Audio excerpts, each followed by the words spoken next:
उत्पादन के साधन एक जगह इकट्ठे ना हो जाए जो दूसरों के लिए अहितकारी होंगे।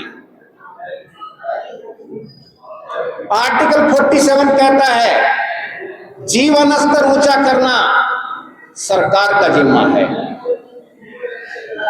इन आर्टिकल के रहते हुए अगर सरकारी डिपार्टमेंट को, सरकारी महकमे को अगर प्राइवेट बना दिया जाता है तो क्या ये तीनों आर्टिकल जो हैं इनके विरोध में काम नहीं है? वो इनका उल्लंघन है। क्योंकि जब सरकार को प्राइवेट बनाया जाता है और वहां पर सरकार के अंदर उस किसी भी कंपनी में, किसी भी विभाग में अगर 1000 वर्कर्स हैं, 1000 एम्प्लॉय हैं, तो तुरंत उनको आधा कर दिया जाता है और उन आधे कर्मचारियों को क्या होता है फिर? अगर सबसे नीचे सरकार में 40-50 हजार मिलता है तो यहां सबसे नीचे वाले को 7.5 से 15,000 में निपटा दिया जाता है। ऊपर जो सरकार में सबसे ऊपर 1-1.5-2 लाख लेता है उसको ऊपर बढ़ा के 10 लाख तक पहुंचा दिया जाता है, उससे भी ज्यादा पहुंचाया जा रहा है। तो फिर ये तो आय की असमानता कम करने की बजाय ज्यादा बढ़ गई और धन और उत्पादन के साधन एक जगह इकट्ठे हो गए।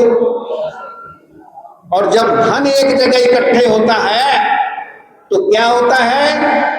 तब एप्स्टीन फाइल आती है। ये हमारा मैसेज पूरी दुनिया के लिए है।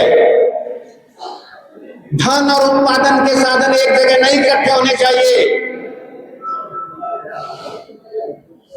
CIA वर्ल्ड फैक्ट बुक का डाटा है कि भारत में गैर बराबरी बड़े पैमाने पर इसलिए है कि यहां राष्ट्रीय संपत्ति का बंटवारा ठीक प्रकार से नहीं हुआ है।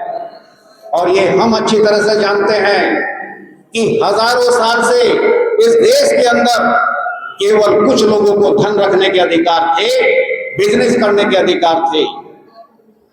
जिन लोगों को 10% पॉपुलेशन है, जिन लोगों को धन रखने, बिजनेस करने के अधिकार थे, आजादी से हजारों साल से, आजादी से पहले और आजादी के बाद उन्हीं के पास वो धन संपत्ति है, कारखाने, उद्योग धंधे है।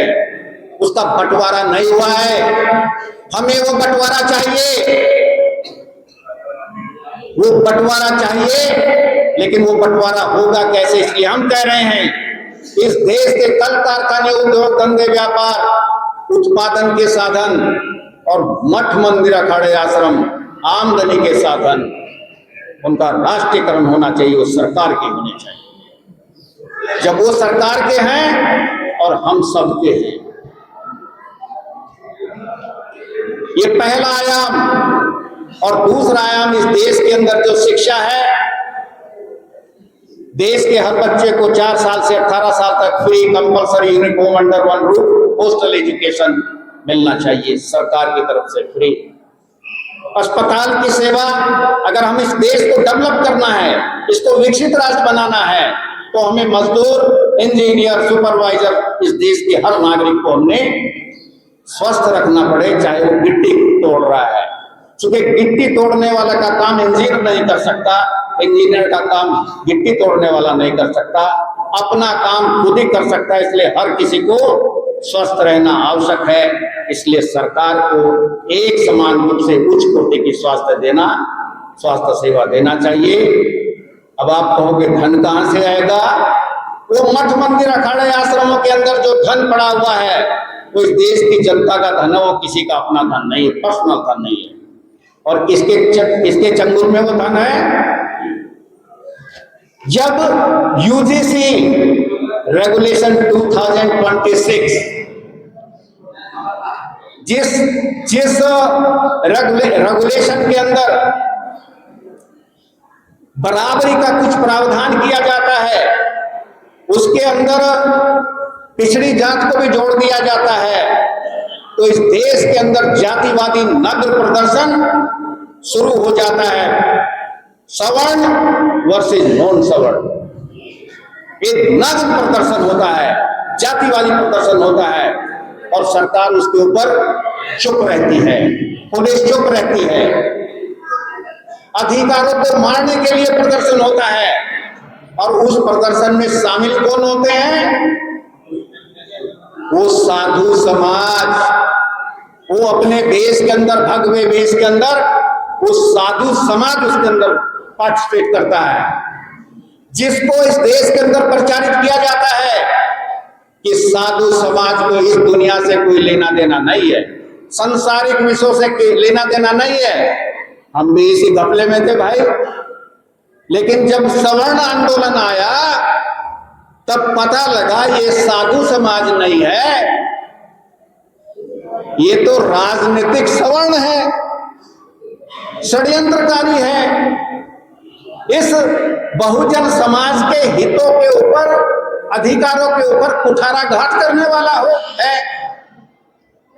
और उस साधु समाज को जब उसके फंक्शन होते हैं, मेला, कुंभ मेला, हजारों करोड़ रुपए इस पब्लिक के, इस बहुजन समाज के, जिनके अधिकारों के ऊपर वो कुठाराघात कर रहा है, उसके आयोजनों पे लगाए जाते हैं।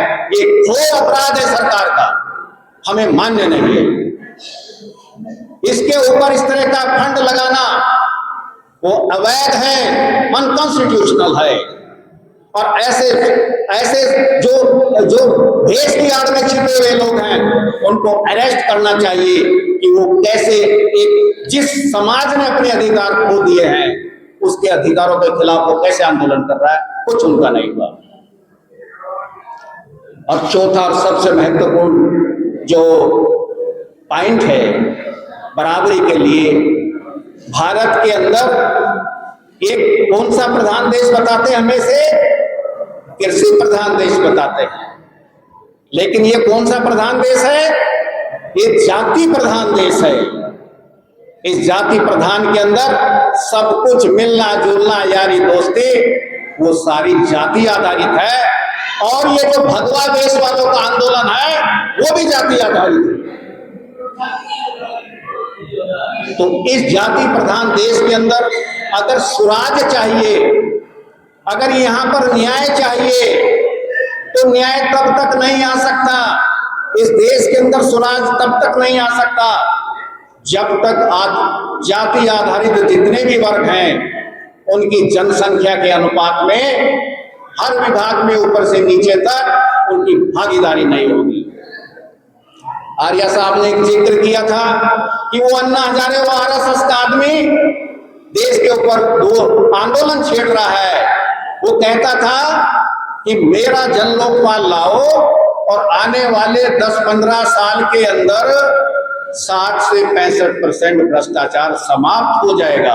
वो 15 साल ले रहा है, जैसे वो इस देश को विकसित राष्ट्र बनाने के लिए 1947 जा रहे हैं, और वो कैसा विकसित राष्ट्र बनाएंगे अभी हम बात करेंगे। हमने कहा, हमने भारत के राष्ट्रपति को लिख कर दिया, अन्ना हजारे कह रहे हैं कि ये हम इसको 10-15 साल के अंदर 60 से 65% तक भ्रष्टाचार समाप्त करेंगे। हम कह रहे हैं ये हमारे 4 पॉइंट लागू करो, जिस दिन लागू करोगे उसी दिन 100% भ्रष्टाचार समाप्त होगा, हम इसकी गारंटी करते हैं।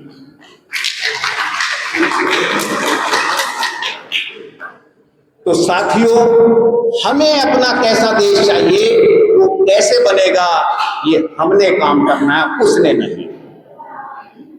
वो 10% रहते हुए, 8-10% होते हुए वो डंके की चोट पे क्या करता है, उसे कैसा देश चाहिए, वो भी बात कर रहा है।